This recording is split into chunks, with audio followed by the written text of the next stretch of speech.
For problem 3-139, we assumed it's 1D heat conduction, K nature constant, there's no radiation, and that the circular fin has a rectangular cross-section.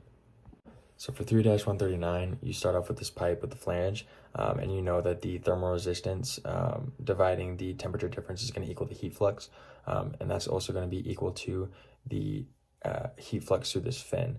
And you get this ideal times this efficiency. This efficiency is found through figure 3-43, and then you can rearrange to solve for TB. And then once you solve for TB, you can then use that to solve for the heat convection term, just with simple heat convection or heat transfer.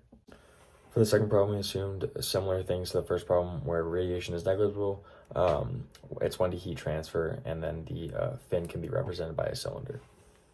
So for 3-197, it was simple, just plug and chug the temperatures or the equations from the book, and it was set up this list of values from 0 to the final length. And here are all of our constants here on this side, and then these are just the equations given in the book. And this gives us all the temperatures for the given length, and then these are just also the equations found in the book, just plug and chug. So for the last problem, we assume that radiation is negligible, heat transfer is one-dimensional, and all the heat transfer properties stay constant.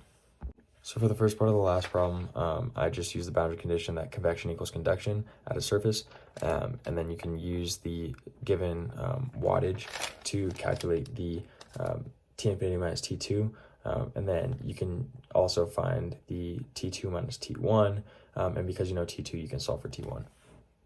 So for the second part of the last problem, you get the 15 watts is the Q total, and you split that up into the Q fin region and Q unfin. And the Q fin region is going to be that efficiency, which you find through the equation in table 3-3. And then you can solve for the areas just simply by the dimensions you're given. And then you get an expression of the Q dot in terms of the variables you're given. And then you can solve for the base temperature, and then using this system of resistances, you can then solve for the T1 of the board, and then using just the resistance of the board, you can solve for T2.